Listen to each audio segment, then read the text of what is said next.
Puji nama Tuhan, Bapak Ibu Saudara sekalian. Hari ini hari yang berbahagia buat kita semua, buat saudara juga, buat kita yang ada. Kita akan mendengarkan firman Tuhan hari ini. Aku akan keluar seperti emas yang teruji. Firman Tuhan hari ini diambil dari Ayub 23 ayat 10 sampai 12. Ayub 23 ayat 10 sampai 12. Saya akan baca. Karena ia tahu jalan hidupku, seandainya ia memuji aku akan timbul seperti emas. Kakiku tetap mengikuti jejaknya, aku menuruti jalannya dan tidak menyimpang. Perintah dari bibirnya tidak kulanggar. Dalam sanubariku kusimpan ucapan mulutnya. Ayub mengatakan, aku akan keluar seperti emas yang teruji. Ayat ini mengatakan, kita lihat perbandingan ayat antara bahasa Indonesia dan bahasa Inggris. Bahasa Indonesia, karena ia tahu jalan hidupku, seandainya ia menguji aku akan timbul seperti emas.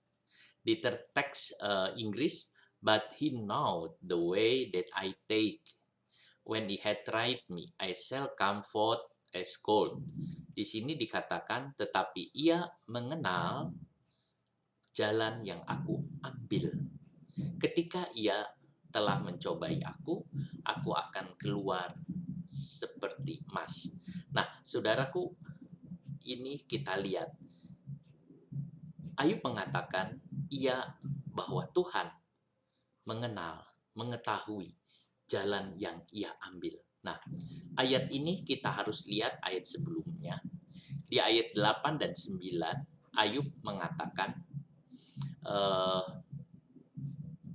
bahwa dia sudah pergi kemana-mana, ke utara, ke timur, ke barat, ke selatan, tetapi Tuhan tidak ditemukan. Di ayat 8, sesungguhnya kalau aku berjalan ke timur, ia tidak di sana, atau ke barat tidak kudapati dia. Di utara ku cari dia, ia tidak nampak. Aku berpaling ke selatan, aku tidak melihat dia.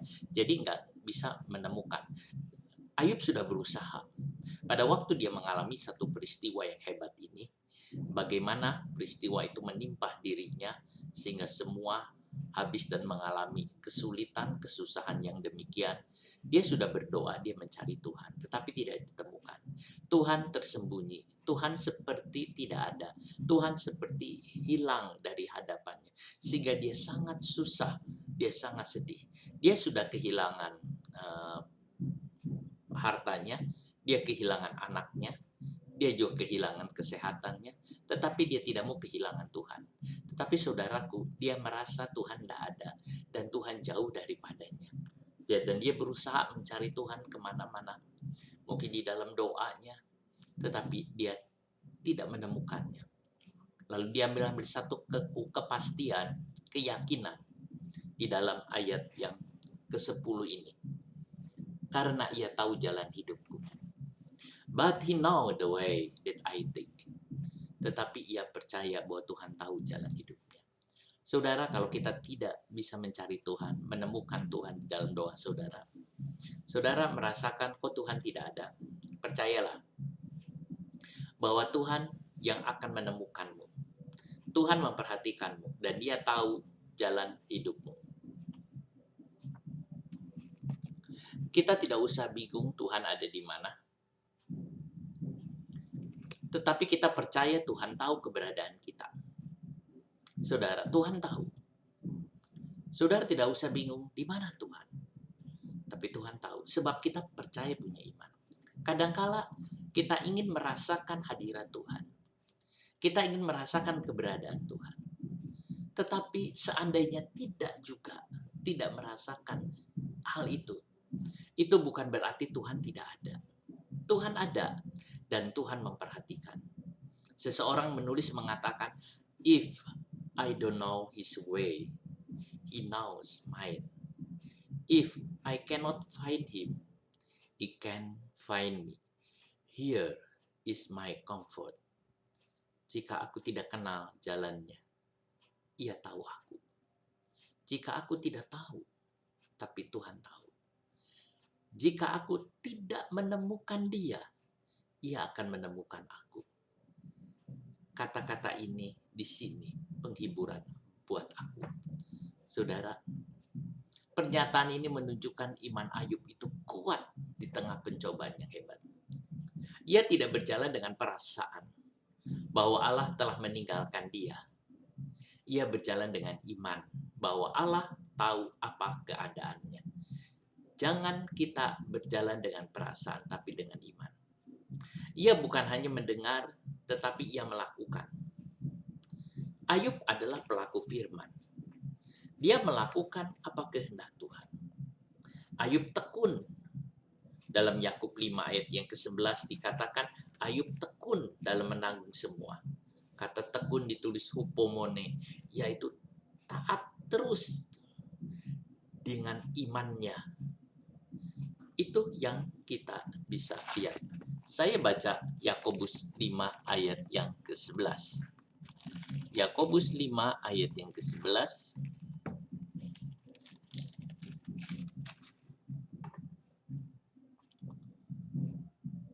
Sesungguhnya kami menyebut mereka berbahagia, yaitu mereka yang telah bertekun. Kamu telah mendengar tentang ketekunan Ayub, dan kamu telah tahu apa yang pada akhirnya disediakan Tuhan baginya, karena Tuhan Maha Penyayang dan penuh belas kasihan. Ayub adalah pelaku firman. Lalu dikatakan karena ia tahu, karena Tuhan tahu. Saudaraku, Tuhan tahu. Ayub mengatakan Tuhan tahu. Kata tahu ditulis iada. Septuaginta tulis oida. Artinya kenal dengan sungguh-sungguh. Tuhan kenal dengan sungguh-sungguh siapa Ayub. Tuhan kenal dengan sungguh-sungguh siapa kita. Kadangkala kata yada itu dipakai untuk pengenalan suami kepada istri, istri kepada suami. Artinya mengenal dengan sebenarnya, dengan sesungguhnya. Berarti Tuhan mengenal saudara dengan sebenarnya, dengan sesungguhnya, sampai hal yang kecil sekalipun. Itu yang dipercayai oleh Ayub. Ayub mengatakan Tuhan mengenal. Jadi Tuhan mengenal kita. Kalau Tuhan mengenal kita, kita tidak akan takut. Mazmur 139 ayat 1 sampai yang ketiga. 139 ayat 1 sampai 3. Untuk pemimpin biduan Mazmur Daud, Tuhan, Engkau menyelidiki dan mengenal aku. Engkau mengetahui kalau aku duduk atau berdiri. Engkau mengerti pikiranku dari jauh. Engkau memeriksa aku kalau aku berjalan dan berbaring. Segala jalanku kau maklumi. Nah, jadi Tuhan mengenal kita dengan sungguh. Itu yang ada. Nah, di Mazmur 139 dikatakan, dia kenal kita berdiri pada waktu duduk, pikiran kita dia mengenal dengan baik. Saudara, nah sekarang saya ingin juga bertanya, apakah saudara tahu jalan saudara sendiri? Apakah kamu tahu jalanmu sendiri? Apakah saya tahu jalan saya sendiri? Saudara, kadang kita tidak tahu.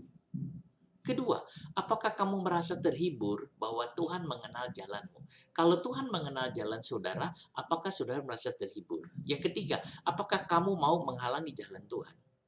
Apakah kamu percaya bahwa hasilnya itu sangat indah? Kalau kita tahu dan kita ada percaya kepada jalan Tuhan dan kita membiarkan Tuhan bekerja, maka saudara akan menemukan hasil yang sangat indah. Itu yang Tuhan buat. Tuhan adalah penjunan. Dia yang mengatur, dia merubah. Lalu kemudian dikatakan oleh Ayub, seandainya ia menguji aku. Pertama dia katakan, karena Tuhan tahu aku.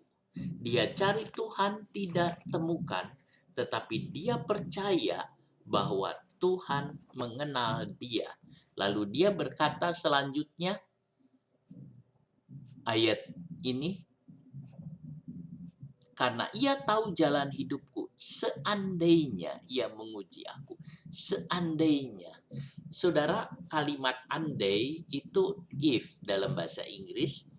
Tetapi kalau kita lihat terjemahan Inggrisnya bukan pakai if, tapi pakai when. When he has tried me. Nah, bukan seandainya, tetapi ketika ia mencobai aku. Jadi terjemahannya ini adalah ketika ia mencobai aku. Saudara, ketika ia menguji aku, waktu Tuhan menguji aku, kata Wen menjelaskan bahwa semua orang akan mengalami ujian.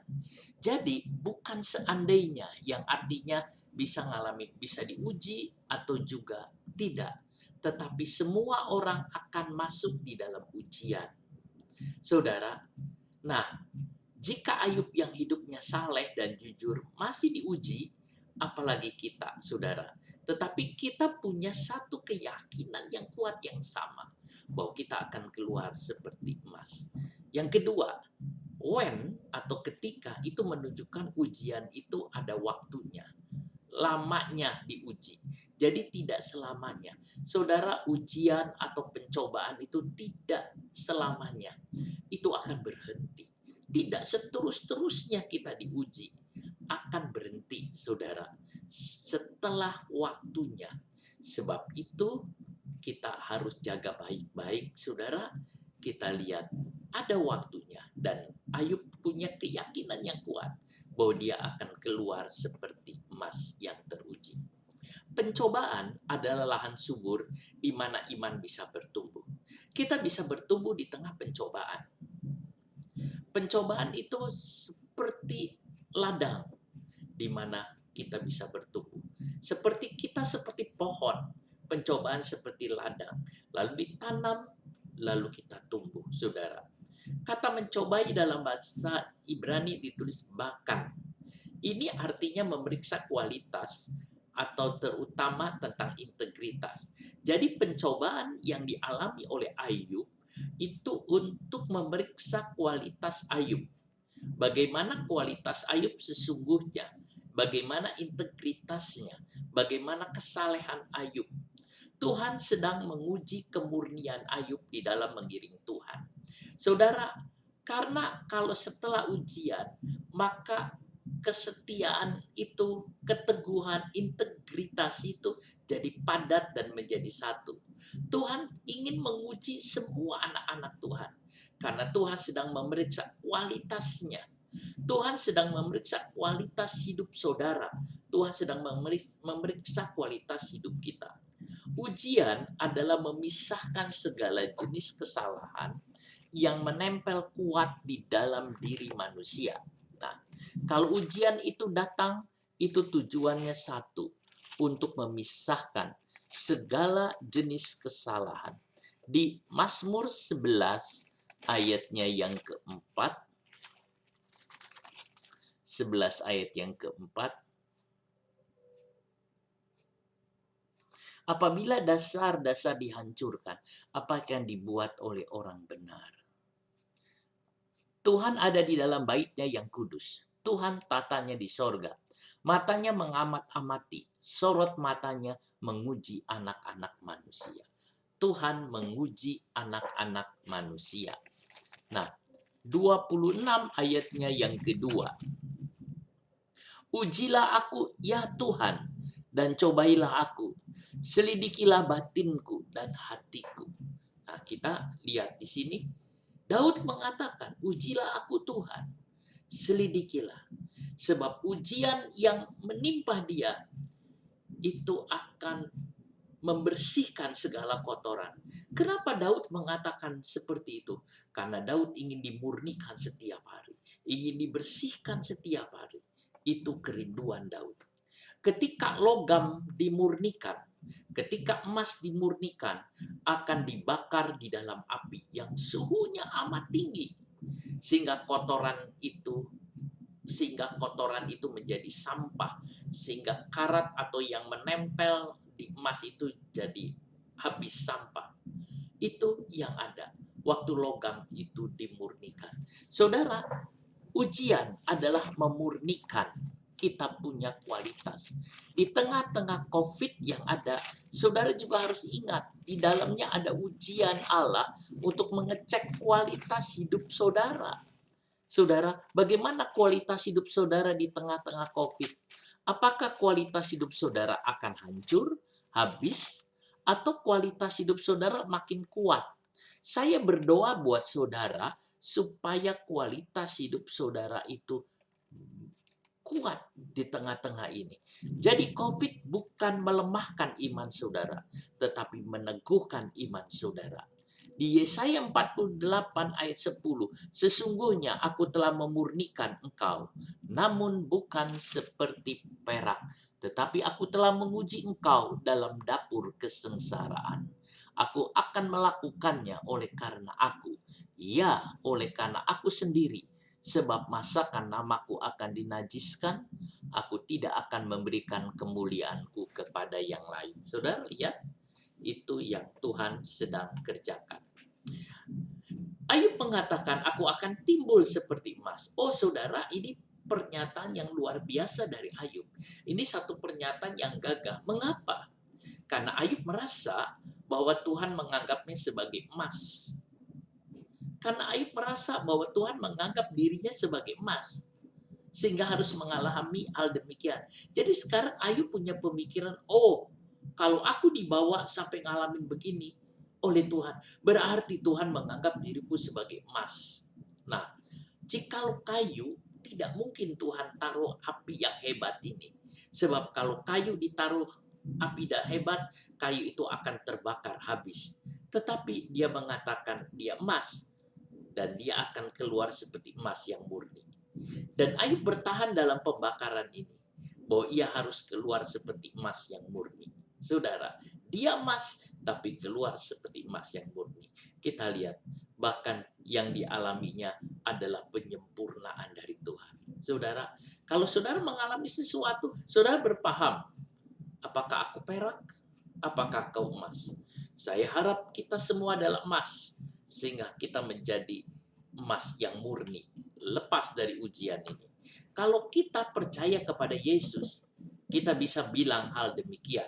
Kita lihat di dalam kitab Daniel, ada Sadrah, Mesah, Abednego yang begitu percaya kepada Tuhan, bahwa Allah yang dia sembah, Allah yang benar, Allah yang hidup.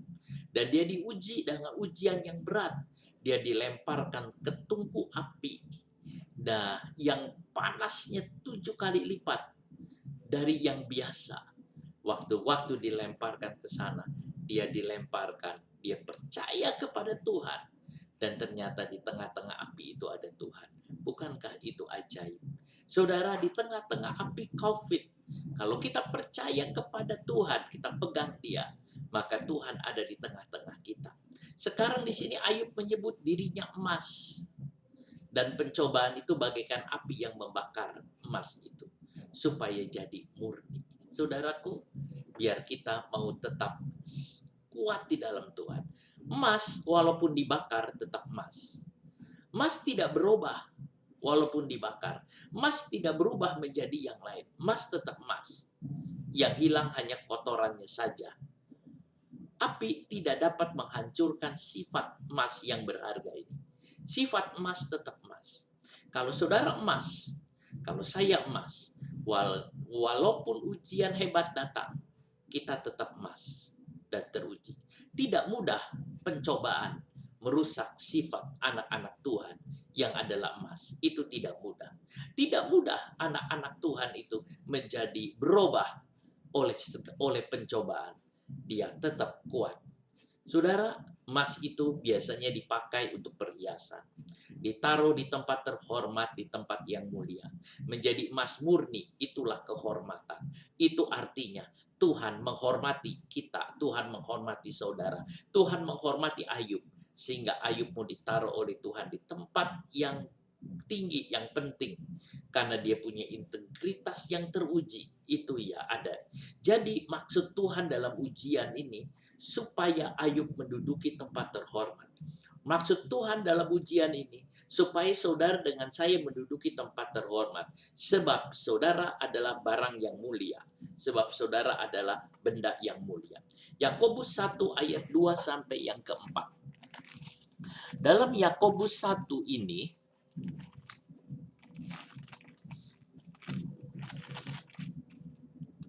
saudara-saudaraku, anggaplah sebagai suatu kebahagiaan apabila kamu jatuh ke dalam berbagai pencobaan. Sebab kamu tahu bahwa ujian terhadap imanmu itu menghasilkan ketekunan. Dan biarlah ketekunan itu mendatangkan buah yang matang, supaya kamu menjadi sempurna dan utuh dan tak kekurangan suatu apapun. Jadi kita lihat, ujian itu mendatangkan sempurna. Emas, udah emas. Tapi sekarang menjadi emas yang murni. Itulah kesempurnaan. Itu artinya Tuhan hendak menyempurnakannya. Saudara, sempurna itu indah. Yesus sebagai anak manusia mengalami berbagai ujian dan lulus. Sebab itu dia anak manusia yang sempurna. Setelah lewat ujian akan lulus. Mengapa Ayub bisa mengatakan begitu? Mengapa Ayub bisa bilang bahwa Tuhan tahu? Aku cari dia tidak ada, ya sudah. Tapi Tuhan tahu. Mengapa Ayub bisa mengatakan demikian? Bahwa dia akan keluar seperti emas. Sebab saudaraku, ya sejak kecil, sejak remaja, dia mendedikasikan dirinya untuk selalu bersekutu dengan Tuhan. Sejak kecil, dia selalu mencari Tuhan, selalu bercari Tuhan, selalu menyembah kepada Tuhan. Itu yang kita lihat.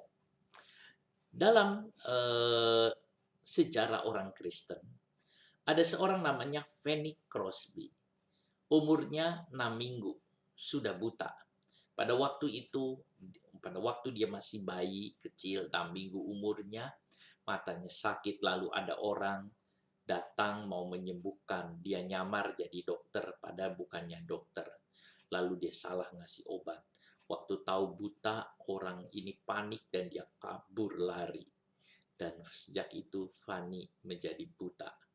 Selama ini dia buta, tetapi dia mengatakan bahwa dia tidak sakit hati terhadap orang ini. Dia terus bertumbuh dengan neneknya untuk belajar firman, menghafal ayat-ayat, terus sehingga memenuhi akan pikirannya. Dalam kebutaannya, ia berkarya bagi Tuhan. Ia menulis 9.000 lagu, pujian, penyembahan. Dan lagu-lagunya masih dinyanyikan sampai sekarang ini. Saudara, lalu kemudian dia menulis puisi, 1.000 puisi yang bersifat sekuler. Meninggal dalam usia yang sangat tua, 95 tahun. Mengapa Crosby tidak sakit hati? Mengapa dia tidak membenci si orang yang membuatnya buta? Tidak, dia mengatakan. Karena sejak kecil, 8 tahun, dia disuruh menghafal Alkitab, menghafal ayat-ayat firman Tuhan. Sehingga itu membekas dan berubah. Saudara, demikian juga Ayub juga sama. Dia sejak kecil, sejak remaja, dia bertumbuh dalam firman. Waktu ujian itu datang, dia tidak undur dari Tuhan. Saudara, biar saudara juga tidak undur dari Tuhan, tetap setia kepada Tuhan di tengah-tengah bencana yang ada. Ayub 23 ayat 11. Kakiku tetap mengikuti jejaknya. Aku menuruti jalannya dan tidak menyimpang. Terjemahan Inggris, my foot had held fast to his steps. His way have I keep and turn not aside.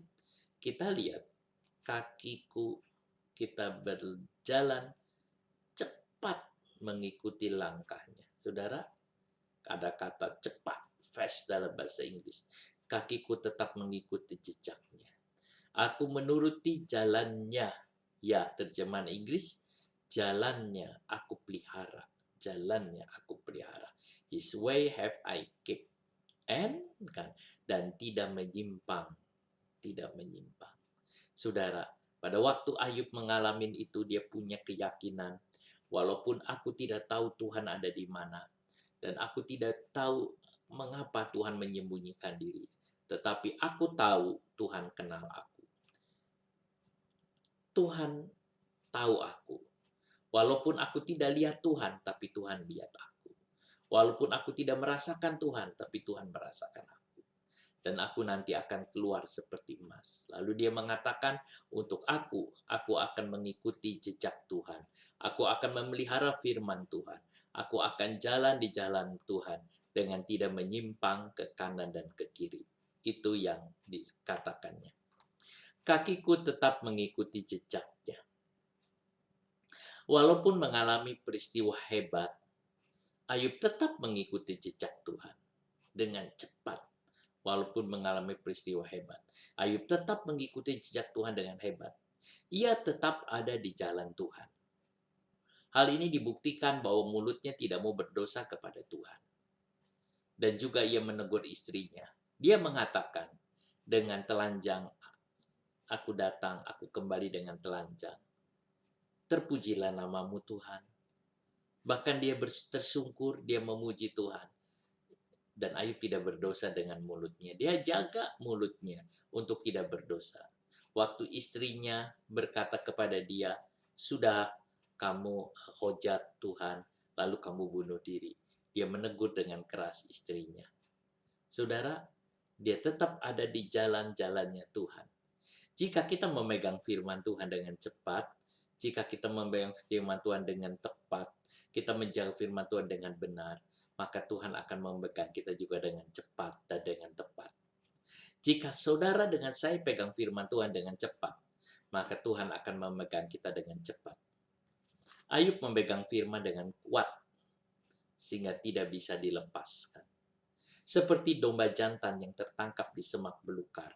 Pada waktu Abraham mempersembahkan persembahan di Gunung Moria, dia membuat persembahan dan Ishak ditaruh di sananya. Tiba-tiba malaikat Tuhan mengatakan, Abraham tunggu dulu, sabar. Jangan sembelih anakmu. Lalu lihat di samping. Waktu dia lihat ada seekor domba jantan yang tertangkap dan tidak bisa keluar. Tertangkap dan tidak bisa keluar. Dan itu di persembahan. Kata itu yang ditulis oleh Ayub, yaitu kas. Ayub mengatakan dipegang firman Tuhan sehingga tidak bisa lepas itu firman Tuhan. Tidak bisa lari, tidak bisa pergi. Dia pegang erat-erat. Artinya dia belajar, dia baca, dia renungkan, dan dia lakukan.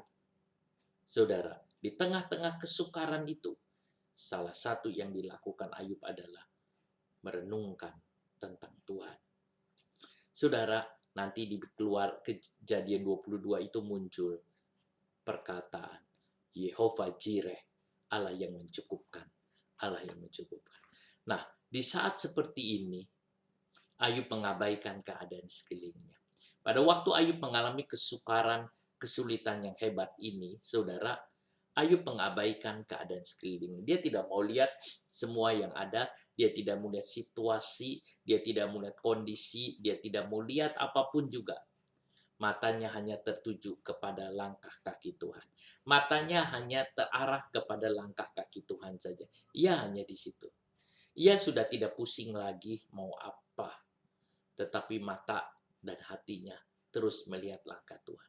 Seperti seseorang yang tidak mau tahu keadaan sekelilingnya, karena keadaan dia matanya hanya tertuju kepada sesuatu. Seperti seseorang yang tidak mau kehilangan buruannya. Kemana buruannya pergi dia ikuti, kemana buruannya pergi dia ikuti. Dia tidak tahu apa yang ada, yang dia tahu ada buruannya.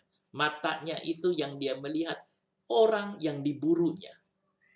Saudara, Ayub seperti memburu Tuhan. Ayub seperti melihat langkah Tuhan. Kemana Tuhan dia cari, dia ikuti dalam kebenarannya. Jika Tuhan cepat, ia cepat. Jika Tuhan jalan lambat, ia lambat. Ia sekarang sedang berjalan di jalan penyangkalan diri. Saudara, pada waktu saudara mengalami hal yang sama dalam kesulitan, dalam pencobaan, dalam kekurangan, di dalam apapun, saudara jangan mata saudara keluar dari pandangan yang lurus. Biarkan mata saudara terus terpandang kepada Tuhan yang melihat kita, kepada langkah-langkahnya yang berjalan ada di sana. Saudara, Ayub berusaha untuk berjalan di jalan dengan tepat dan benar. Di jalan dengan tidak goyah, di jalan tidak seperti orang mabuk, tetapi seorang tentara yang jalan lurus di hadapan Tuhan. Nah, di tengah ujian, saudara, orang mudah, di tengah ujian mudah dibentuk. Sebab kondisi lagi lemah itu bisa dibentuk. Kalau dibentuk dengan mengikuti jalan Tuhan, maka hasilnya akan baik. Di tengah-tengah seperti ini, sebenarnya di tengah COVID ini yang merupakan ujian global, pembentukan Tuhan sedang terjadi. Tangan Tuhan sedang membentuk setiap orang Kristen. Tangan Tuhan sedang turun dan membentuk tiap keluarga. Tangan Tuhan sedang membentuk tiap-tiap dari saudara. Dia sedang merancang, dia sedang membentuk, dia sedang mengolah. Semua satu-satu dibentuk untuk menjadi sesuatu yang baik. Saudara, Harun bilang bahwa ia memasukkan emas di dalam tungku, lalu keluar lembu emas. Waktu Musa bertanya, mengapa engkau membiarkan? Harun mengatakan, aku hanya ambil emas, lalu kelempar ke tungku, keluar lembu emas. Ini tidak mungkin kalau dilemparkan ke sana, lalu jadi lembu emas. Kecuali dibentuk, kecuali diolah, kecuali dibentuk seperti seekor sapi, saudara. Pasti ada pengolahan dulu, jadi ada pembentukan. Saudaraku, dibentuk seperti ini, keluar seperti ini. Di tengah api pencobaan ada tangan Allah yang akan membentuknya menjadi sesuatu yang baik. Tangan Allah itu akan membentuknya. Dan kita hanya memandang kepada Tuhan saja. Tangan yang baik ini, tangan yang indah itu ada dalam saudara. Jadi walaupun COVID itu ada, saudara juga melihat bagaimana tangan Allah yang mengolah dan membentuk itu. Ayub mengatakan langkah kakinya kuat.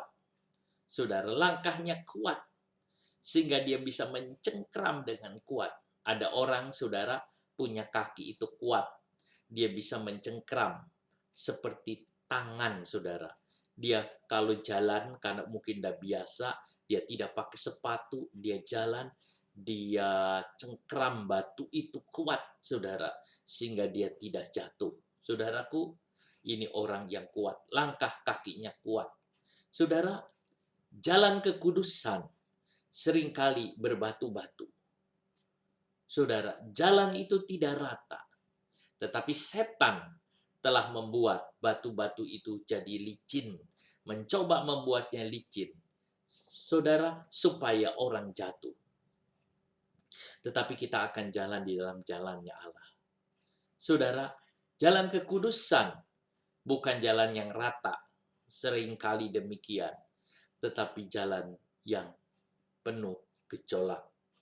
Tapi Tuhan akan menolong kita. Sebab itu kita harus patuh. Kita patuh terhadap Tuhan. Kita patuh terhadap integritas. Kita patuh terhadap kesalehan. Untuk membuat karakter yang kudus, kita harus memegang langkah-langkah Allah, yaitu ketepatan. Untuk membuat karakter yang kudus, kita harus memegang langkah-langkah Allah, yaitu ketepatan. Tepat, saudara. Kita jalan dalam langkah Tuhan. Jika kita tidak bisa melihat kaki Yesus, kalau saudara tidak bisa melihat langkah Yesus, datanglah lebih dekat lagi. Saudara akan bisa melihat langkah-langkah Yesus. Kita adalah orang yang berbahagia di zaman ini. Tidak seperti zaman Ayub. Kita punya firman Allah. Sebab itu kita melihat firman Allah itu lebih dekat lagi. Sehingga kita bisa melihat langkah kaki Yesus di dalam firman Allah ini. Lalu Ayub mengatakan, aku menuruti caranya dan tidak menyimpang. Artinya Ayub berkata, aku ngikuti lurus di jalan Tuhan dan tidak mau menyimpang ke kanan dan ke kiri dia ada. Ini artinya memelihara caranya Tuhan. Ayub ingin memelihara caranya Tuhan, menjaganya dengan baik, seperti gembala menjaga dombanya. Saudara, ada kata kip di sini yang dalam bahasa Ibrani adalah samar. Samar artinya memelihara. Dan Ayub mengatakan, aku memelihara firman Tuhan. Saudara, memelihara firman Tuhan artinya menjaga firman Tuhan. Menyimpannya di dalam hati. Dan dia melakukannya. Kita membayangkan saat itu Ayub ada di luar dalam cuaca badai yang hebat. Angin bertiup kuat. Jalan berbatu-batu dan licin. Tetapi ia harus jalan dengan baik supaya tidak jatuh. Di tengah pencobaan yang hebat itu, saudara, di mana iblis menghantam Ayub luar biasa. Dari semua harta, dari istri, lalu kemudian dari penyakit. Itu bagaikan dia sedang berjalan di cuaca badai yang hebat. Badai pasir, badai yang kuat, berbatu, licin. Tapi dia berjalan, tidak boleh jatuh, tidak boleh goyah. Dia jalan. Dia jalan terus.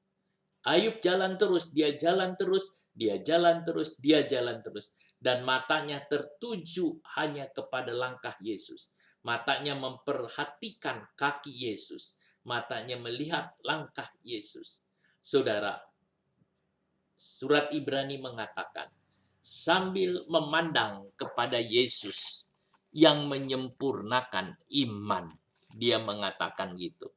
Ibrani 12 ayat 2, marilah kita melakukannya dengan mata yang tertuju kepada Yesus, yang memimpin kita dalam iman, dan yang membawa iman kita itu kepada kesempurnaan, yang dengan mengabaikan kehinaan tekun memikul salib ganti sukacita yang disediakan bagi dia yang sekarang duduk di sebelah kanan tahta Allah. Saudara, lihat, ia jalan terus. Matanya tertuju kepada Yesus. Jadi di tengah-tengah saudara punya kesulitan hari ini, saya mengajarkan kepada saudara, saya menasihati saudara, lihat langkah-langkah Yesus. Lihat langkah Yesus. Biasanya saya berkata, lihat tangan Yesus yang memberi. Tapi hari ini saya mengatakan, lihat kaki Yesus yang berjalan. Lihat langkah Yesus yang berjalan dan ikuti langkahnya. Saudara, kalau kita hanya lihat tangan Yesus, seolah-olah kita hanya menantikan berkat Tuhan. Memang benar kita hidup dari berkat Tuhan. Tetapi hari ini saya berkata, lihat langkah Yesus. Artinya saudara turut Yesus. Jalan. Dan saudara jalan. Bagaimana kakinya itu berjalan? Saudara akan lolos dari angin badai yang hebat ini.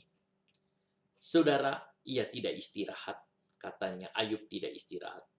Ia tidak jalan terus dengan tidak lelah. Saudara, ia jalan terus dengan tidak lelah. Walaupun saudara lelah, tapi dia jalan terus. Sampai Tuhan membawanya ke tempat tujuan. Ujian dari Allah itu membawa ke suatu tempat. Allah punya maksud untuk Ayub. Allah punya maksud untuk Ayub. Ujian yang menimpa Ayub ada sesuatu yang Allah sedang bawa. Karena Allah hendak membawanya ke suatu tempat yang baik. Saudara, itu yang Tuhan buat. Ayub mengatakan, aku tidak menuruti caranya dan tidak menyimpang. Biar saudara juga mau ada di jalan Tuhan. Di cara-cara Tuhan. COVID-19 boleh ada. Tapi kita punya Tuhan yang besar, yang hebat, yang memelihara kita. Ikuti langkahnya. Ini waktunya saudara meneliti firman Tuhan. Ini waktunya saudara menyelidiki firman Tuhan.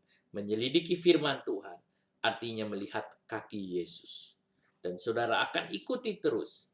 Dan itu satu langkah yang indah dan baik. Puji akan nama Tuhan. Biar firman Tuhan ini memberkati kita semua. Amin. Kita akan menyanyi satu nyanyian. Ini lagu yang lama. Mungkin saudara belum bisa. Tetapi saya ingin menyanyikan. Karena kata-katanya sangat indah. Berjagalah dan penuh roh suci. Jangan masuk dalam celaka dunia. Yang setialah luput dari bahaya. Berjagalah dan penuh roh suci. Berjagalah dan penuh roh suci. Jangan masuk dalam celaka dunia. Yang setialah luput dari bahaya. Berjagalah dan penuh roh suci. Kita berdoa. Kami berterima kasih kepadamu Tuhan untuk firman-Mu hari ini. Teguhkan dan kuatkan kami. Biar kami boleh mengerti firman-Mu. Biar kami boleh berkuat di tengah-tengah COVID yang hebat ini, kami akan keluar seperti emas yang murni, yang teruji. Kami akan keluar dan pengolahan Tuhan berhasil atas kami. Pengolahan Tuhan berhasil dan kami tidak gagal. Kami bisa lakukan kehendak-Mu. Bapa di sorga, karena kami tahu Engkau hendak meletakkan kami di tempat yang terhormat, dalam kemuliaan-Mu, dalam kesempurnaan-Mu. Tuhan, kami ingin melihat langkah-langkah kaki-Mu.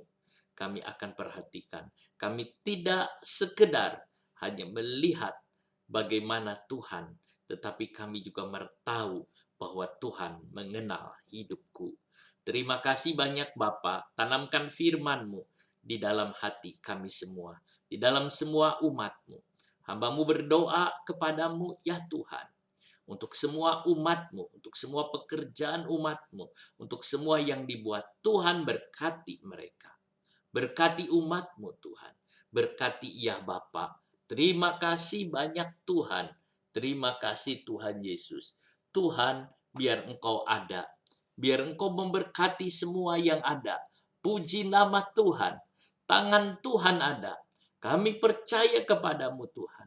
Tuhan, hari ini kami berdoa. Yang sakit Tuhan jamah dan Kau sembuhkan. Tuhan, Kau lawat, Kau tolong Tuhan. Bilur Yesus yang menyembuhkan itu.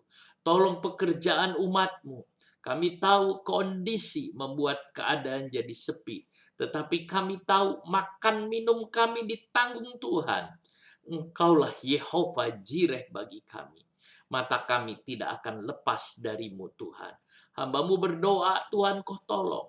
Kami juga berdoa buat pemerintahan kami. Pemerintahan Indonesia. Pemerintahan kami, presiden kami. Bapak Jokowi, beri kekuatan Tuhan. Keteguhan hati, keyakinan, kebenaran untuk dia bisa berdiri benar di tengah-tengah hantaman gelombang apapun. Dia bisa berdiri kuat. Tolong TNI dan kepolisian. Tolong para menteri supaya sama-sama teguh dan kuat. Baik juga anggota dewan ya Bapa. Bapa di sorga Engkau tolong semua yang ada. Supaya kami bisa berbakti kepadamu. Kuat di dalam Engkau. Lindungi negara kami Tuhan. Negara kami banyak orang percaya kepadamu. Negara ini Tuhan, ada banyak orang yang ibadah kepadamu Bapa. Tolong Tuhan negara kami. Kuduskan semua anak-anak-Mu, gereja-Mu. Terima kasih Bapa. Sebentar kami mau selesaikan ibadah ini. Kami mohon penyertaan-Mu dan Kau memberkati. Haleluya, haleluya, haleluya. Haleluya, haleluya, haleluya. Saudaraku yang kekasih di dalam nama Tuhan Yesus Kristus. Terimalah berkat, kasih karunia dari Tuhan Yesus Kristus. Kasih dari Allah Bapa dan persekutuan di dalam Roh Kudus menyertai saudara sekalian mulai sekarang sampai selama-lamanya. Demi nama Tuhan Yesus. Amin. Puji nama Tuhan. Di akhir ibadah hari ini kita menyanyikan sama-sama menang besar di pihak kita.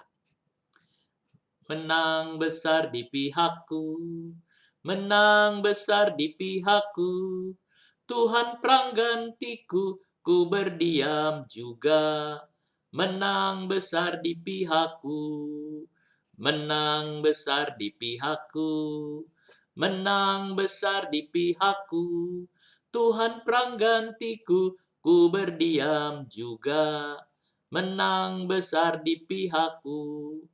Puji Tuhan, saudara. Selamat hari Minggu. Tuhan menyertai Bapak Ibu Saudara sekalian. Amin.